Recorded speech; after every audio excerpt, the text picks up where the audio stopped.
तो चलिए, स्वागत है आपका हमारे चैनल पर। आज हम लोग जो शुरू करने वाले हैं वो है अपना रीजनिंग। तो हम लोग आज से स्टार्ट कर रहे हैं रीजनिंग।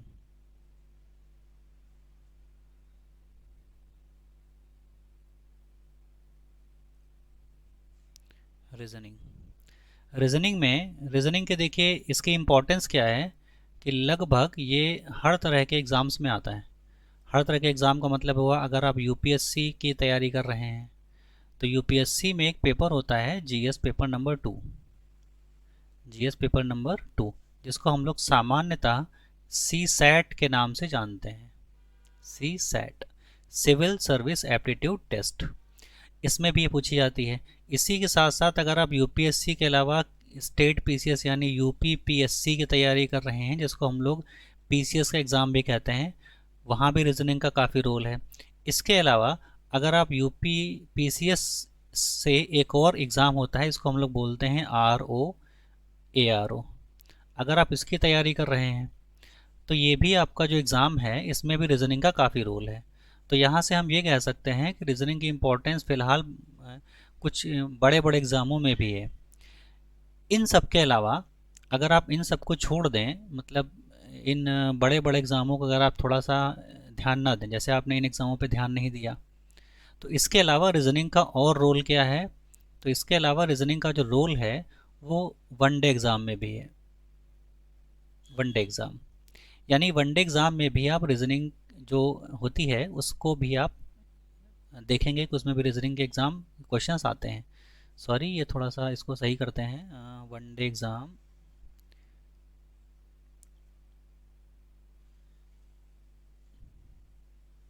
वन डे एग्ज़ाम, ठीक है।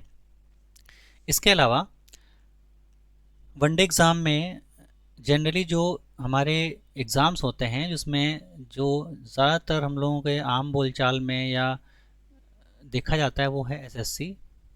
एसएससी का आप कोई भी एग्ज़ाम ले लेंगे, चाहे आप 10+2 ले लें जिसको हम लोग बोलते हैं एसएससी सीएचएसएल, या इसके अलावा आप चाहें तो एग्ज़ाम ले सकते हैं 10+2 के अलावा सीजीएल होता है, एसएससी का एग्ज़ाम एक कराता है।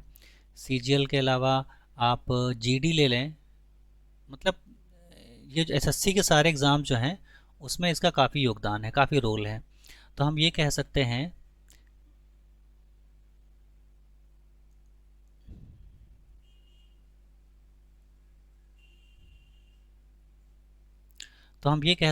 कि एसएससी के हर एग्ज़ाम में काफ़ी ज़्यादा रीजनिंग पूछी जाती है। तो रीजनिंग का रोल तो आप समझ ही गए होंगे। और अगर आप किसी भी एग्ज़ाम की तैयारी कर रहे हैं, चाहे वो वनडे हो, चाहे आप यूपीएससी के लिए प्रिपेयर कर रहे हो, चाहे आप यूपीपीएससी के लिए प्रिपेयर कर रहे हो, आरओ का एग्ज़ाम जो भी आने वाला है चाहे आप उसकी प्रिपरेशन कर रहे हो, रीजनिंग की इम्पोर्टेंस हर में है, हर एग्ज़ाम में है। आरओ में भी क्वेश्चंस पूछे जाते हैं रीजनिंग में, कम से कम 8 से 10 सवाल तो पूछे ही जाते हैं, है ना। तो रीजनिंग की इम्पोर्टेंस है। तो आप ये समझ लीजिए कि रीजनिंग जो है ना, उसको आप अगर ध्यान से नहीं पढ़ रहे हैं तो फिर आप वनडे एग्ज़ाम को तो भूल ही जाइए कि आप पास कर पाएंगे। यहाँ भी जो सी सेट के एग्ज़ाम्स होते हैं, जो सी सेट का पेपर होता है, उसमें भी रीजनिंग का काफ़ी रोल है, ठीक है। तो चलिए आगे बढ़ते हैं। देखिए, रीजनिंग में सबसे ख़ास बात जो होती है वो ये होती है कि काफ़ी सारे चैप्टर्स हैं। कुछ चैप्टर्स इसमें काफ़ी आसान है और कुछ चैप्टर्स इसमें काफ़ी टफ हैं। तो हम लोग जिन चैप्टर से शुरू करेंगे उस चैप्टर को हम लोग आज जो समझेंगे, बिल्कुल स्टार्टिंग करेंगे, वो है हमारा कैलेंडर। यानी हम लोग कैलेंडर से शुरू करेंगे।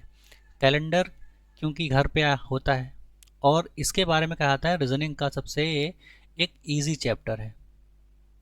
रीजनिंग का ये काफ़ी इजी चैप्टर है। इसका मतलब ये हुआ कि रीजनिंग में बहुत ज़्यादा क्वेश्चंस, हालांकि इस समय अगर देखा जाए तो बहुत ज़्यादा क्वेश्चंस कैलेंडर से नहीं पूछे जा रहे हैं बड़े बड़े एग्ज़ाम में, लेकिन फिर भी रीजनिंग की अपनी इम्पोर्टेंस है और कैलेंडर की भी अपनी इम्पोर्टेंस है, ठीक है। तो चलिए हम लोग कैलेंडर की शुरुआत करते हैं।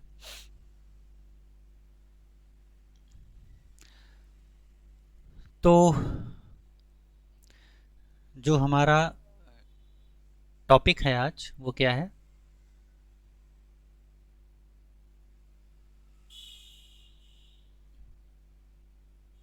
देखिए, हो सकता है कैलेंडर आप लोगों को पहले से आता हो, हालांकि बहुत आसान सा टॉपिक है, तो हम ये नहीं कहते कि आपको आता नहीं होगा, आता होगा, बहुत आसान है। ठीक है, इसी आसान टॉपिक को हम लोग एक बार रिवाइज कर लेते हैं, रिवाइज करने के पर्पज से पढ़ते हैं। चलिए, तो कैलेंडर में शुरुआत कहाँ से होती है? देखिए, हम लोगों को ये पता है कि जो वर्ष होता है, जो वर्ष होता है यानी ईयर,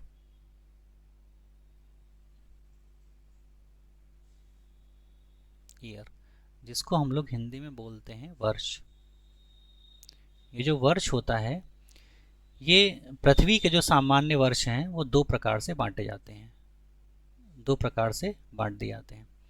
कौन कौन से दो प्रकार हैं जिनमें ये वर्ष बांटे जाते हैं? एक वे जिसमें पूरे वर्ष में 365 दिन होते हैं। कितने दिन होते हैं? 365। और एक वे वर्ष होते हैं जिनमें पूरे वर्ष में 366 दिन होते हैं। ठीक है, तो जिसमें 365 दिन होते हैं उसको हम लोग कहते हैं सामान्य वर्ष। क्या कहा जाता है उसको? सामान्य वर्ष। यानी सामान्य वर्ष में दिनों की संख्या क्या होती है? 365 होती है। जबकि अगर 366 दिन है तो इसको हम लोग सामान्य वर्ष ना कह के बल्कि इसको कहते हैं लीप वर्ष, या हिंदी में इसको कहा जाता है अधिवर्ष। अधिवर्ष यानी लीप वर्ष, या इंग्लिश में आप कह सकते हैं लीप ईयर।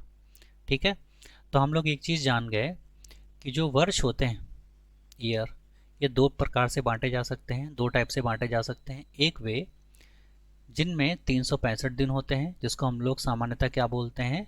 सामान्य वर्ष। इसको इंग्लिश में कहा जाता है नॉर्मल ईयर, तो हम लोग NY लिख के करेंगे काम।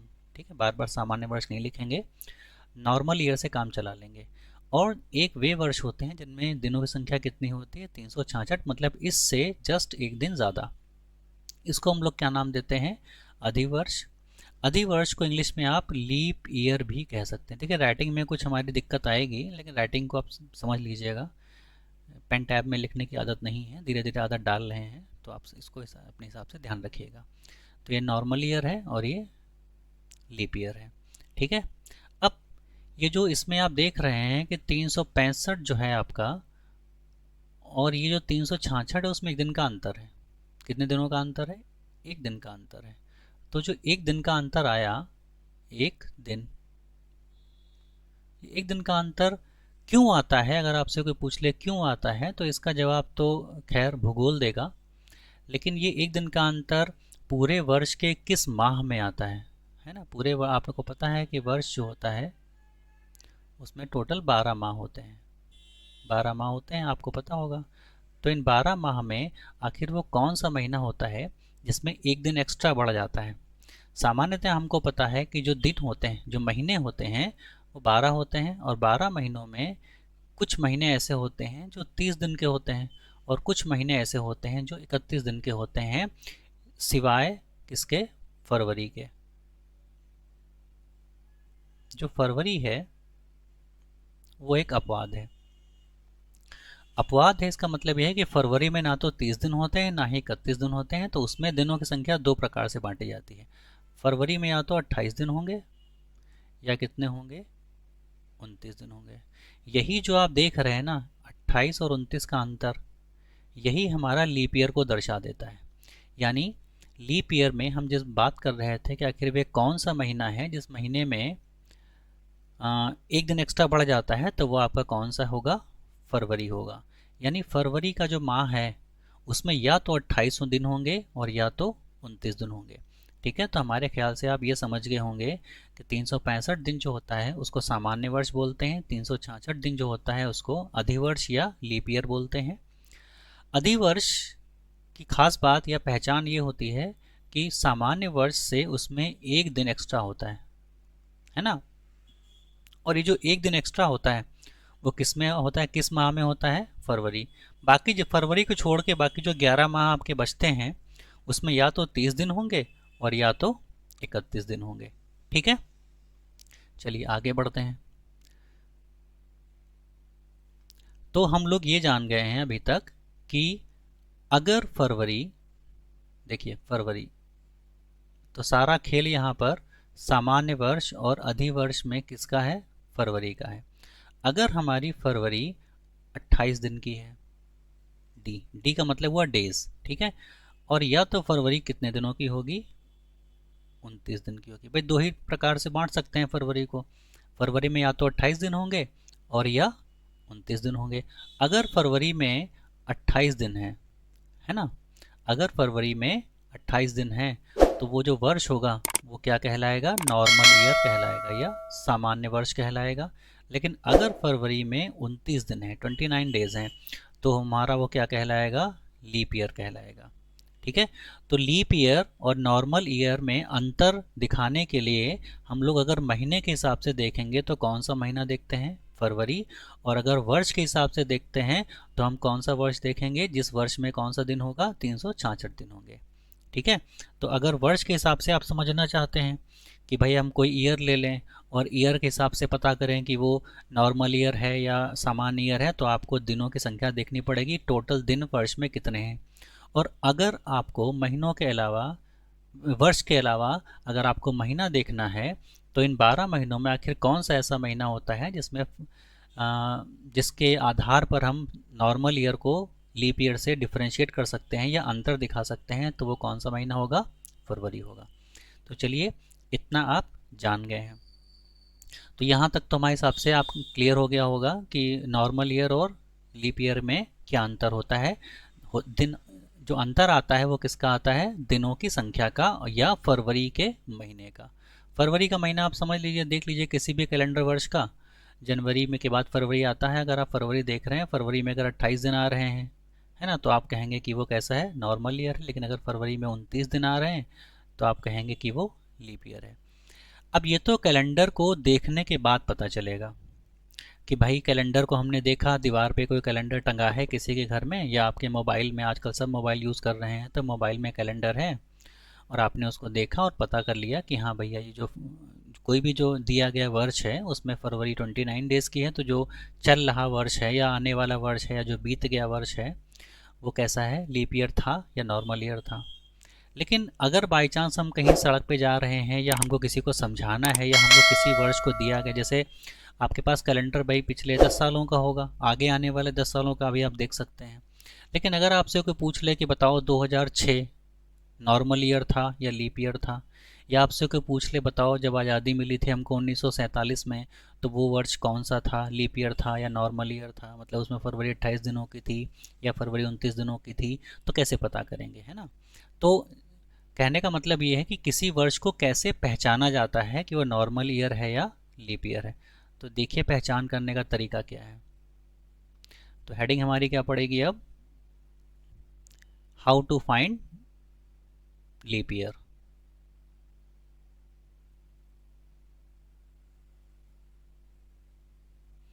हाउ टू फाइंड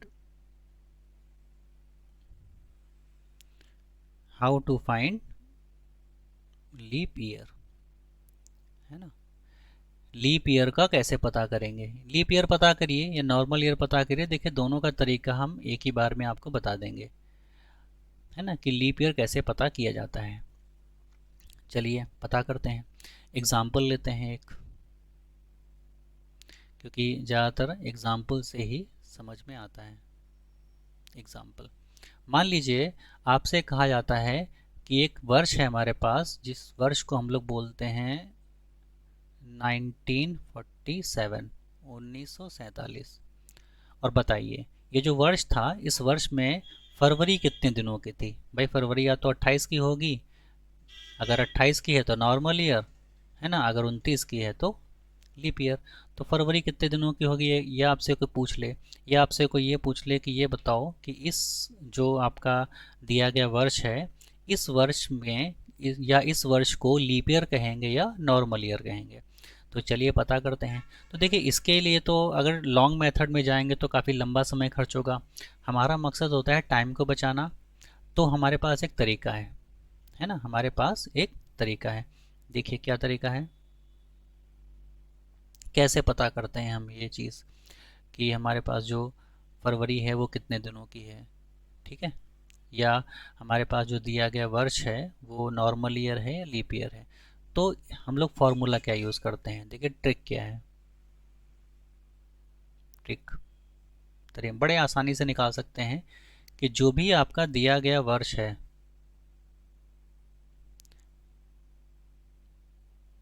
दिया गया वर्ष, जो भी आपका दिया गया वर्ष है, आप उसको 4 से भाग कर देंगे। किससे भाग करेंगे, भाग का मतलब होता है डिवाइड करना। दिया गया वर्ष जो होगा उसको आप किससे भाग करेंगे, 4 से भाग करेंगे।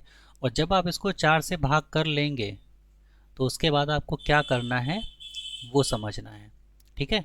तो चलिए, जब हम इसको 4 से भाग कर लेंगे तो उसके बाद हमें क्या करना होगा, देखिए 4 से भाग करने के बाद आपको क्या चेक करना होगा, शेषफल यानी कि रिमाइंडर। आपको क्या चेक करना होगा, रिमाइंडर। रिमाइंडर को हिंदी में क्या बोलते हैं, शेषफल। शेषफल। तो जब आप दिए गए वर्ष को 4 से भाग कर लेंगे, 4 से भाग कर लेंगे तो आपको आंसर नहीं देखना है। देखिए भाग करने के बाद आपको आंसर नहीं चेक करना है, यानी आपको आंसर नहीं देखना है। देखना क्या है आपको, रिमाइंडर देखना है। रिमाइंडर का मतलब होता है शेषफल। अब रिमाइंडर में क्या चेक करना है तो उसके बारे में ज़रा जानिए। जब आपने 4 से भाग कर लिया दिए गए वर्ष को, तब आपको रिमाइंडर देखना है। अब रिमाइंडर में आपको दो चीज़ें चेक करनी है। देखिए रिमाइंडर में आपको क्या चेक करना है, दो चीज़ें चेक करनी है। पहला चीज़ क्या चेक करना है,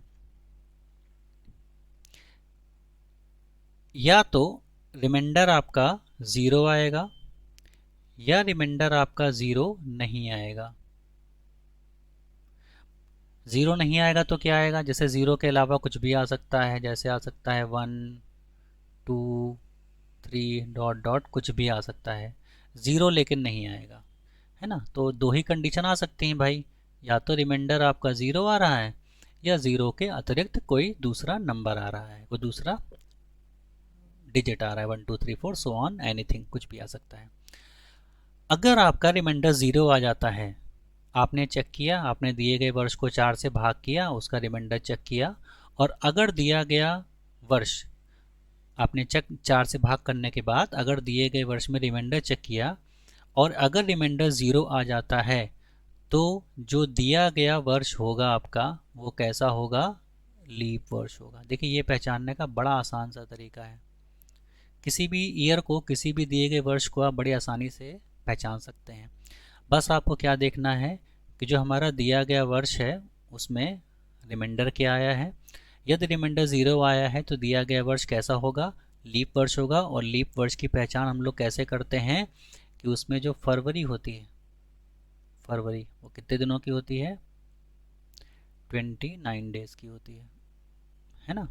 ये तो आपको लीप वर्ष को पहचानने का एक तरीका मिल गया, ठीक है। तो हमारे ख्याल से आप इतना तो समझ गए होंगे अब तक कि हम लीप वर्ष को कैसे पहचानेंगे, या किसी भी वर्ष को हम कैसे पहचानेंगे। तो किसी भी वर्ष को पहचानने का तरीका क्या है कि जो दिया गया वर्ष है, आप सबसे पहले उस दिए गए वर्ष को 4 से डिवाइड करेंगे, भाग करेंगे। और जब आप इसको 4 से डिवाइड कर चुके होंगे या 4 से आप भाग कर चुके होंगे, तो आप उसका क्या चेक करेंगे, रिमाइंडर चेक करेंगे। अगर रिमाइंडर ज़ीरो आ जाता है, मतलब ज़ीरो ही आए, मतलब संख्या पूरी पूरी कट जाए, शेषफल कुछ ना बचे, तो दिया गया वर्ष हमारा कैसा होगा, लीप वर्ष होगा। और अगर वो लीप वर्ष है, यदि वो लीप ईयर है, तो फरवरी उसमें कितने दिनों की रही होगी भैया, 29 दिनों की रही होगी, है ना। क्योंकि लीप वर्ष में हमेशा फरवरी कितने दिनों की होती है, 29 दिनों की होती है। ये शायद हम लोगों ने कहीं पर किया भी था, कहाँ पे किया था, कहीं पे किया था, ये देखिए यहाँ पे देखिए, ये हमारी जो फरवरी है वो 29 दिनों की हो सकती है। कब? जब हमारा कैसा होगा वर्ष, लीप वर्ष होगा। ठीक है, तो चलिए, ये तो एक मेथड था कि जब आपने चेक किया, रिमाइंडर चेक किया, रिमाइंडर कितना आया, 0 आया, तो आपने क्या कह दिया कि भैया दिया गया वर्ष कैसा है, लीप वर्ष है। लेकिन अगर रिमाइंडर ऐसा तो नहीं है कि हर एक संख्या को, हर एक दिए गए वर्ष को आप 4 से भाग करेंगे और वो 0 ही आएगा। भाई 0 के अतिरिक्त भी कुछ आ सकता है ना। तो अगर 0 के अतिरिक्त आता है, अतिरिक्त का मतलब 0 के अलावा कुछ भी, 0 ना आए, बाकी कुछ भी आ जाए, 1 2 3 4 से लेके कोई भी संख्या आ जाए, तो अगर वो आ जाता है तो दिया गया वर्ष हमारा कैसा होगा, एक सामान्य वर्ष होगा।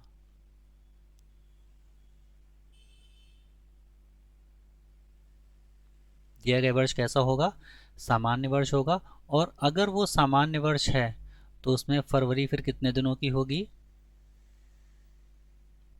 उसमें फरवरी होगी कितने दिनों की, 28 दिन की। ठीक है, तो ये है पहचानने का तरीका। किसी भी सामान्य वर्ष को पहचानने का तरीका हमारा क्या है कि सामान्य वर्ष का कोई भी दिया गया वर्ष अगर है, अगर कोई भी दिया गया वर्ष है, पहचानने का तरीका क्या है कि आप उस दिए गए वर्ष को सिंपली 4 से भाग करिए, और 4 से भाग करने के बाद आपको आंसर चेक नहीं करना है, चेक क्या करना है, रिमाइंडर। और जब आप रिमाइंडर चेक कर रहे होंगे तो रिमाइंडर चेक करने के में दो ऑप्शंस आ सकते हैं, या तो रिमाइंडर 0 आएगा या रिमाइंडर हमारा 0 के अलावा कुछ भी आएगा। यदि रिमाइंडर 0 आता है तो दिया गया वर्ष कैसा होगा, लीप वर्ष होगा। और अगर रिमाइंडर हमारा 0 नहीं आता है, 0 के अतिरिक्त कुछ भी आता है अदर देन 0, तो हमारा दिया गया वर्ष कैसा होगा, सामान्य वर्ष होगा। सामान्य वर्ष की पहचान क्या होती है, फरवरी हमारी 28 दिनों की होती है। चलिए, तो हमारे ख्याल से आप ये समझ गए होंगे,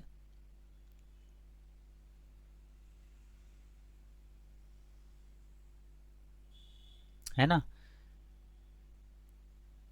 चलिए, अब यदि आप ये समझ गए हैं तो हम थोड़ा एग्जाम्पल से आपको दोबारा समझाने का प्रयास करते हैं। कुछ और वर्षों का एग्जाम्पल लेते हैं। एग्जाम्पल, मान लीजिए एक टाइम दिया है 1971, ईयर है 1971। ये वो ईयर है जिस ईयर में बांग्लादेश आज़ाद हुआ था। पाकिस्तान से भारत का युद्ध हुआ, जिसकी वजह से पूर्वी पाकिस्तान का हिस्सा जो था, जिसको आजकल हम लोग बांग्लादेश कहते हैं, वो आज़ाद हो गया था। अब आपको ये पता करना है कि ये जो 1971 1971 का डे है, ये नॉर्मल ईयर है या कैसा है, लीप ईयर है।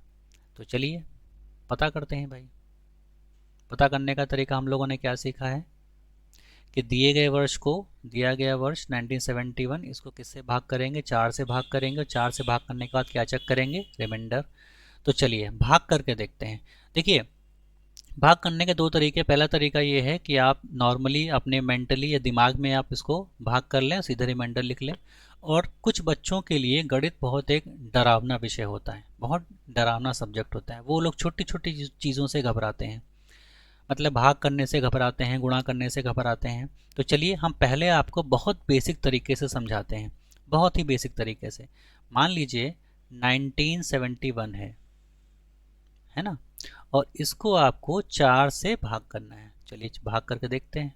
देखिए, पहले हम लोग बेसिक तरीका समझ लेते हैं, फिर आगे चल के तो हम लोग शॉर्ट्स में आ ही जाएंगे जब आप सीख जाएंगे। तो भाग करने का तरीका क्या है, 4 का पहाड़ा इतनी बार पढ़िए कि 19 से ज़्यादा ना हो, तो 4 चक्कू 16, 4 4 जा 16 होता है। ये हम लोगों ने डिवाइड करने का तरीका वही 1 2 3 4 जो क्लासेस होते हैं उनमें सीखा है। अब हम क्या करेंगे, इन दोनों को आपस में माइनस करेंगे। तो 19 माइनस 16 19 माइनस 16, या सीधे 9 में से 6 गया, बचा कितना, 3। इधर तो 1 में से 1 गया तो ये पूरा खत्म हो गया, तो कुछ नहीं बचा। अब हम लोग क्या करते हैं, इसके बाद जो अगला अंक होता है वो नीचे उतार लेते हैं। तो 7 को हम लोगों ने यहाँ पे उतार लिया क्योंकि अगला अंक 7 है। अब फिर से 4 का पहाड़ा इतनी बार पढ़िए कि 37 से ज़्यादा ना हो। तो 4 9 जा 36 होता है, और 4 10 जा 40 होता है। 9 टाइम जाएगा क्योंकि जब 9 बार ले जाएंगे तो ये 36 से ज़्यादा नहीं, 37 से ज़्यादा नहीं होगा, तो ये कितना जाएगा, 4 9 जा 36। अब 3 से 3 गया तो 0 बचा, 7 से 6 क्या बचा, 1। अब क्या अभी भी भाग करना बाकी रह गया है, तो बिल्कुल रह गया है क्योंकि ऊपर एक अंक शेष है। 1 को फिर से यहाँ उतारते हैं। अब कितना आ गया, ये 11 आ गया। अब 4 का पहाड़ा इतनी बार पढ़ेंगे कि 11 से ज़्यादा ना हो, तो 4 दूनी 8, 4 तीन 12, 12 ज़्यादा हो जाता है तो 4 दूनी 8, यानी 2 टाइम जाएगा, 4 टू जाए कितना हो जाएगा 8। और जब इसको माइनस करेंगे, देखिए माइनस ही करते करते हैं हमेशा, ये इसको इससे माइनस करते हैं, इसको इससे माइनस करते हैं, फिर इसको इससे माइनस करेंगे, तो 11 माइनस 8 कितना हुआ 3। अब ये 3, यहाँ पे तो कुछ नहीं बच रहा, सब खत्म हो गए डिजिट, तो देखिए यहाँ पे 3 बचा, ये जो 3 है ना, यही हमारा क्या कहलाता है, रिमाइंडर। देखिए बहुत बेसिक तरीका हम आपको बता रहे हैं, हालांकि ये सबको पता होगा भाग कैसे किया जाता है, लेकिन फिर भी समझाना हमारा काम है, इसलिए हम बहुत बेसिक से समझा रहे हैं। ठीक है, तो हमको क्या चेक करना था, रिमाइंडर चेक करना था, हमने रिमाइंडर चेक कर लिया, रिमाइंडर कितना बचा 3। ठीक है, आप इसको खुद से भाग कर सकते हैं, ज़रूरी नहीं कि एग्ज़ाम हॉल में या जब आप इसको प्रैक्टिस कर रहे हो तो आप इसको ऐसे इतना लंबा भाग करें, इतना टाइम आपका कंज्यूम होगा, समय ही बचाना होता है। लेकिन क्योंकि आप लोग सीखने की स्टेज पे हैं, हम आपको सिखाने की स्टेज पे ये सब करा रहे हैं, तो फिर हमने आपको भाग करके दिखाया हुआ है। तो चलिए, हमने इसको भाग किया और हमारे पास क्या तरीका था कि हमको क्या चेक करना था, रिमाइंडर, और रिमाइंडर कितना आया 3 आया। ये 3 है, इसका मतलब क्या है, क्या ये ज़ीरो है, तो हम कहेंगे कि ये ज़ीरो नहीं है, अदर देन ज़ीरो है। और जब अदर देन ज़ीरो आता है ना, जब ये अदर देन ज़ीरो आता है, यानी ज़ीरो के अतिरिक्त कुछ भी, तो हम लोगों ने क्या पढ़ा है कि जो दिया गया वर्ष कैसा होता है, सामान्य वर्ष होता है। तो इसका मतलब ये हुआ कि 1971 कैसा होगा हमारा, नॉर्मल ईयर, यानी ये सामान्य वर्ष होगा। ठीक है, ये पहचानने का तरीका है। हर बार आप दिए गए वर्ष को किससे भाग करेंगे, 4 से भाग करेंगे। 4 से भाग करने के बाद आप क्या चेक करेंगे, रिमाइंडर चेक करेंगे। बस रिमाइंडर ही चेक करना है आपको, आपको आंसर नहीं चेक करना है। देखिए यहाँ बड़ा कन्फ्यूजन होता है, तो आप ध्यान रखिएगा कि आपको आंसर कतई नहीं चेक करना है, आपको सिर्फ और सिर्फ क्या चेक करना है, रिमाइंडर चेक करना है। रिमाइंडर अगर ज़ीरो आ जाता है तो दिया गया वर्ष लीप ईयर, और अगर रिमाइंडर ज़ीरो नहीं आता है तो दिया गया वर्ष कैसा, नॉर्मल ईयर। ठीक है ना, चलिए एक और एग्जांपल देख लेते हैं। मान लीजिए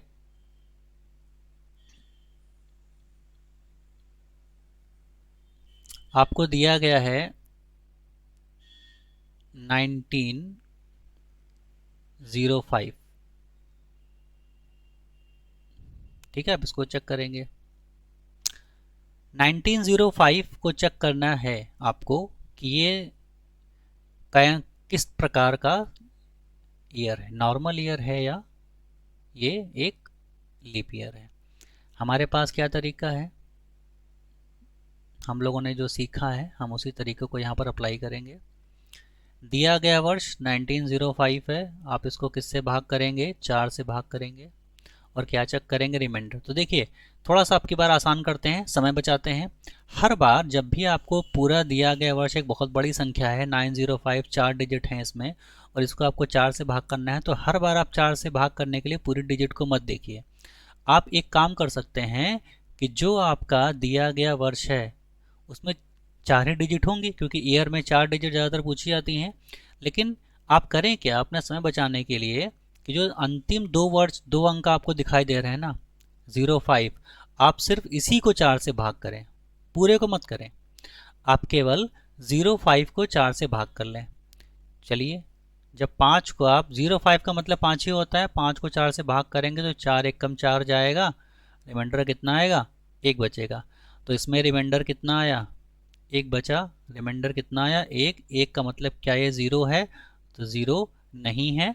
और अगर ये ज़ीरो नहीं आया है तो दिया गया वर्ष कैसा होगा, फिर से कैसा होगा, ये सामान्य वर्ष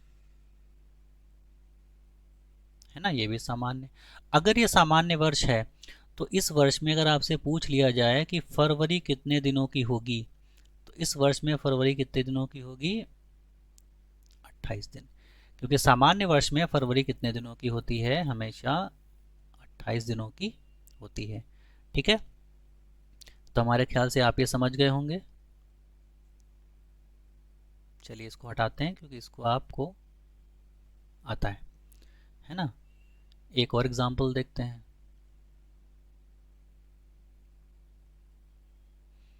हमारे ख्याल से धीरे धीरे आप पारंगत हो रहे होंगे, समझ रहे होंगे कि हम क्या आपको समझाना चाह रहे हैं, वर्ष को कैसे पहचाना जाता है कि वो वर्ष किस प्रकार का है। चलिए, मान लीजिए आपके सामने एक और ईयर दिया हुआ है 1917। 17, चलिए इसको थोड़ा सा डेट बदल देते हैं, इसको हम लोग कर लेते हैं 1916। ठीक है। अब आपको ये बताना है कि जो 1916 दिया गया वर्ष है वो कैसा है, सामान्य है या लीप ईयर है। तो चलिए, पहचानने का तरीका क्या है देखते हैं, कैसे पहचाना जाएगा ये। तो सबसे पहले हम क्या करते हैं, दिए गए वर्ष को किससे भाग करते हैं, 4 से भाग करते हैं। तो हमने क्या सीखा है कि 4 से भाग करने के लिए हम पूरे पूरे दिए गए संख्याओं को 4 से भाग नहीं करते, बल्कि अंतिम 2 ले लेते हैं और उनको 4 से भाग कर देते हैं। तो चलिए, अंतिम 2 का मतलब 16, और 16 को 4 से भाग करेंगे। 4 का पहाड़ा इतनी बार पढ़ेंगे 16 से ज़्यादा ना हो, तो 4 का पहाड़ा जब 16 से ज़्यादा ना होने की सूरत में पढ़ेंगे तो कितनी बार जाएगा, 4 चक्कू 16, पूरा कट जाता है ये। और जब ये पूरा कट जाता है तो इसमें रिमाइंडर कितना बचता है, 0। यानी अब की बार, पिछली बार क्या था, रिमाइंडर 0 नहीं आया था देखिए, लेकिन अब की बार क्या आया है, रिमाइंडर 0 आ गया है। और अगर रिमाइंडर 0 आ जाता है तो हम लोगों ने जो ट्रिक सीखी है वो क्या सीखी है कि दिया गया वर्ष कैसा होता है, लीप वर्ष होता है। तो ये जो 1916 है ये कैसा वर्ष रहा होगा, लीप वर्ष रहा होगा। और अगर ये लीप वर्ष रहा होगा तो फरवरी का जो महीना होगा 1916 में, जो फरवरी का महीना होगा वो कितने दिनों का होगा भैया, 29 दिन का होगा, है ना।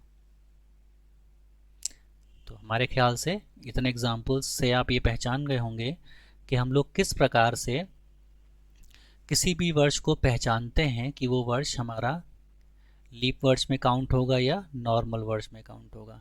चलिए एक और एग्जाम्पल लेते हैं, अगर आप सीख गए हैं तो।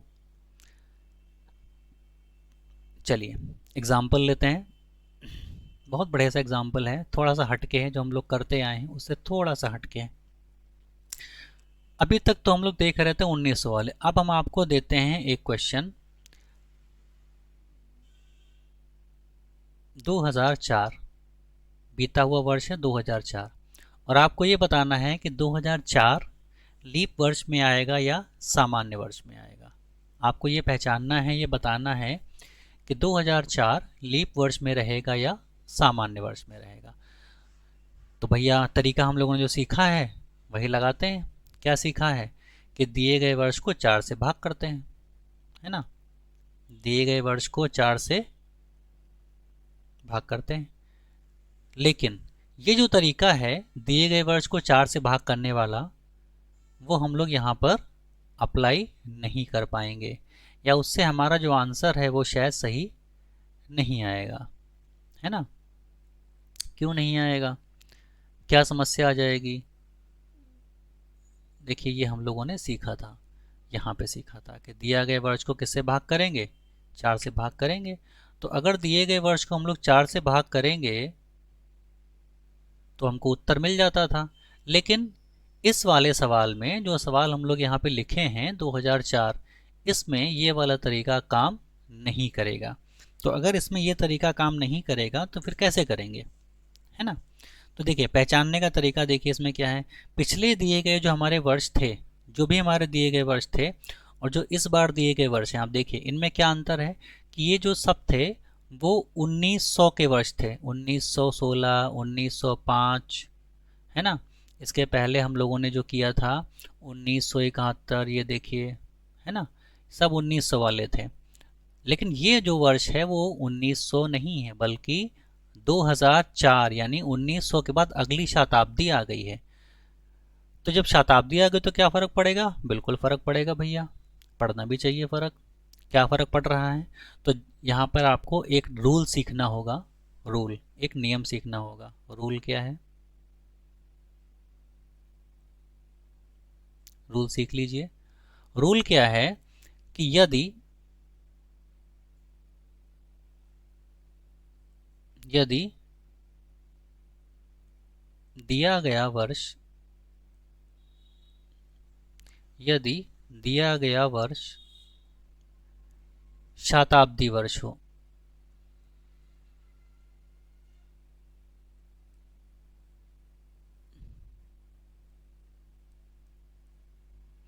शताब्दी वर्ष, अब देखिए शताब्दी वर्ष को पहचानने का क्या तरीका है। शताब्दी वर्ष को हम आखिरकार कैसे पहचानते हैं कि जो दिया गया वर्ष है वो शताब्दी वर्ष है। पहचानने का तरीका क्या है हमारे पास, कैसे पहचानोगे। आपके सामने कोई वर्ष, अगर कोई ईयर लिखा है तो आप कैसे पहचानोगे कि वो दिया गया वर्ष शताब्दी वर्ष है। तो पहचानने का क्या तरीका है, इसके जो अंतिम दो अंक हैं वो कैसे होंगे, शून्य होंगे।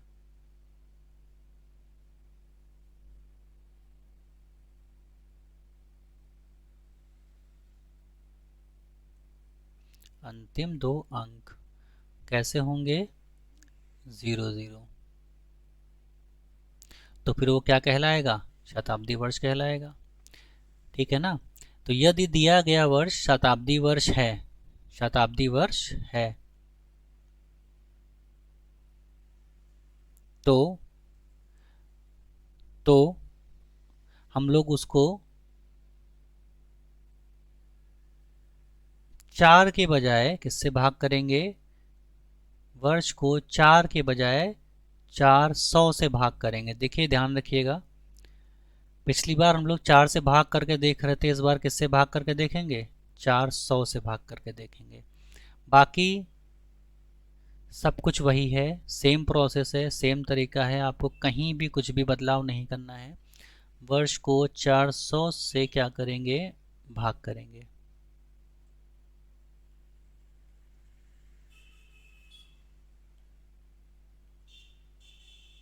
भाग करेंगे और फिर वही तरीका है, ज़ीरो चेक करेंगे, remainder other than zero check करेंगे। बाकी सारे रूल्स सेम हैं, बाकी आपको किसी भी रूल में कोई बदलाव नहीं करना है। सिर्फ अगर दिया गया वर्ष शताब्दी वर्ष की श्रेणी में आता है, अगर दिया गया वर्ष शताब्दी वर्ष की श्रेणी में आता है तो बस आपको उसको 400 से भाग करना है, न कि 4 से भाग करना है। और फिर से हम लोग क्या चेक करेंगे, सेम वही चीज़ चेक करेंगे। रिमाइंडर अगर हमारा कितना आ जाए, 0 आ जाए, तो वर्ष कैसा कहलाएगा, लीप वर्ष कहलाएगा। कैसा कहलाएगा, लीप वर्ष कहलाएगा। तो हमारे ख्याल से आप शताब्दी वर्ष को पहचानने का तरीका आप समझ गए होंगे। शताब्दी वर्ष को पहचानने का क्या तरीका है कि उसके अंतिम दो अंक कैसे होते हैं, 00।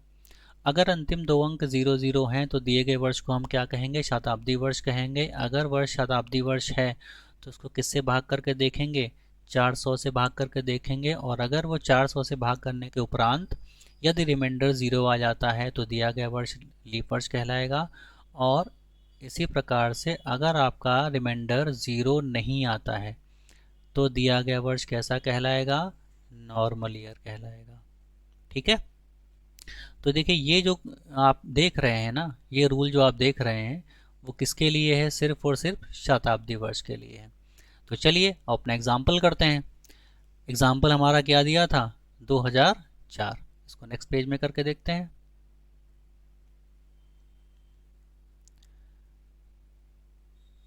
क्या दिया था आपका, 2004। इसको किससे भाग करना है, 400 से भाग करना है ना। नहीं, थोड़ा कंफ्यूज हो गए आप, 400 से भाग नहीं करना है। शताब्दी वर्ष क्या था, जिसके अंतिम दो अंक कैसे हों, शून्य हो। क्या इसके अंतिम दो अंक शून्य हैं, नहीं है। अगर इसके अंतिम अंक दो अंक शून्य नहीं है तो ये शताब्दी वर्ष थोड़ी ना है। शताब्दी वर्ष कौन कौन से होते हैं, एग्जाम्पल आप देख लीजिए। शताब्दी वर्ष जो होते हैं उनकी खास बात ये होती है कि उनके अंतिम अंक जो दो होते हैं वो कैसे होते हैं, 0। जैसे शताब्दी वर्ष हो गया आपका, जैसे 1000 ईस्वी, ये शताब्दी वर्ष होगा। 2000 ईस्वी, ये शताब्दी वर्ष होगा। 2100 का जो ईस्वी आएगी वो शताब्दी वर्ष होगी।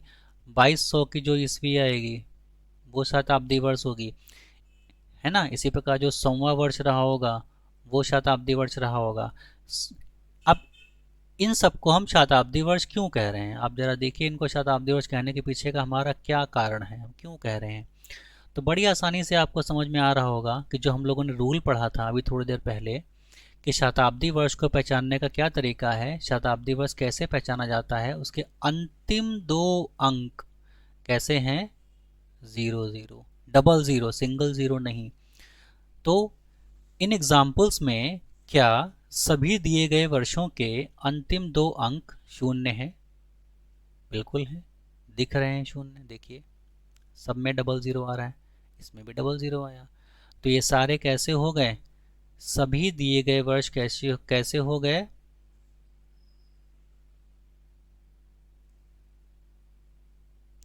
शताब्दी वर्ष हो गए। बड़ी आसानी से पहचान ली सकते हैं आप, पहचानने का तरीका बहुत आसान है, शताब्दी वर्ष हो गया। चलिए इतना समझ गए होंगे। अब अगली चीज देखते हैं। मान लीजिए आपको दिया पूछा जाए 2000 ही था, बताइए इस वर्ष को क्या कहेंगे, नॉर्मल ईयर या लीप ईयर। तो जब क्योंकि ये शताब्दी वर्ष है, इसके अंतिम 2 अंक जो हैं वो कैसे हैं, 0 हैं, तो इसको हम 4 से भाग करने के बजाय कैसे भाग करेंगे, हालांकि तरीका वही है भाई, 0 0 कैंसिल हो जाएगा, है ना, ये इस 0 से ये 0 कैंसिल हो जाएगा, इस 0 से ये 0 कैंसिल हो जाएगा, तो बचेगा, तरीका वही आ जाएगा, हमको अंतिम निष्कर्ष 4 से भाग करने के बाद ही मिलेगा। लेकिन रूल है तो उसको फॉलो करना पड़ेगा, ट्रिक है तो उसको आपको समझना पड़ेगा। तो हम किससे भाग करेंगे इसको, 400 से। तो तरीका जरा आप देख लीजिए भाई, आप चाहें तो अलग से करके देख लें, लॉन्ग मेथड में 2000 को किससे भाग करना है, 400 से भाग करना है। तो 400 में कितनी बार गुणा करेंगे, 2000 हो जाए, 5 4 20, 5 बार गुणा करेंगे तो 5 4 20 ये आ गया, और 2 0 ये उतार लीजिए, पूरा का पूरा ये कैंसिल हो जाता है, देखिए। तो ये तो हमारा आंसर आ गया। रिमाइंडर कितना बचता है इसमें, रिमाइंडर बचता है 0। और अगर रिमाइंडर 0 बचता है ना, यदि रिमाइंडर 0 आता है तो दिया गया वर्ष हमारा कैसा होगा, दिया गया वर्ष हमारा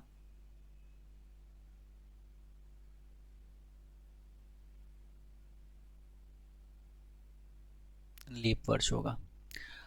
ठीक है ना, ये देखिए शताब्दी वर्षों को करने का ये तरीका है। अगर शताब्दी वर्ष के अलावा कोई भी वर्ष हो तो आप उसको 4 से भाग करेंगे चेक करने के लिए, और अगर दिया गया वर्ष शताब्दी वर्ष है तो आप उसको 400 से भाग करेंगे। शताब्दी वर्ष को पहचानने का तरीका क्या है, अंतिम 2 अंक शून्य होने चाहिए। देखिए हम लोगों ने पिछली बार एक एग्जाम्पल लिया था 2004, क्या ये शताब्दी वर्ष है, तो आंसर नहीं है। क्यों नहीं है भाई शताब्दी वर्ष, क्योंकि इसके अंतिम 2 अंक क्या 00 हैं, नहीं है, 04 04 00 थोड़ी ना होता है, तो 04 है, 04 इज नॉट अ शताब्दी वर्ष। ठीक है, शताब्दी वर्ष ये नहीं है। तो अगर ये शताब्दी वर्ष नहीं है तो इसको हम 400 से भाग नहीं करेंगे, सामान्यतः इसको हम 4 से भाग करके ही अपना आंसर निकाल सकते हैं। ठीक है, तो चलिए समझ गए होंगे हमारे ख्याल से कि आप किसी भी दिए गए वर्ष को कैसे पहचानेंगे कि वो वर्ष शताब्दी वर्ष है या नॉर्मल ईयर है। ठीक है, तो आज का जो वीडियो है वो हम लोग यहीं पे समाप्त करते हैं, आज की क्लास हम लोग यहीं पे समाप्त करते हैं। अगला जो पार्ट इसका आएगा वहाँ पर हम लोग शताब्दी वर्षों से संबंधित कुछ और एग्जाम्पल्स देखेंगे, और उसके अलावा हम लोग सीखेंगे कि ऑड डेज क्या होते हैं।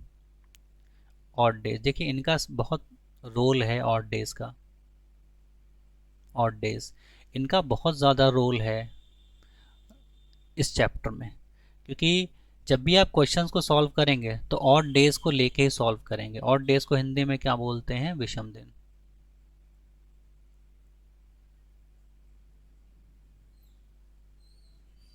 ठीक है, तो इसका जो नेक्स्ट वीडियो आएगा उसमें हम लोग ऑड डेज के बारे में सीखेंगे और शताब्दी वर्षों से के संबंध में कुछ और क्वेश्चंस को या कुछ और ट्रिक्स को डिटेल को स्टडी करेंगे। तो चलिए बहुत बहुत धन्यवाद, मिलते हैं अपने नेक्स्ट वीडियो में, धन्यवाद।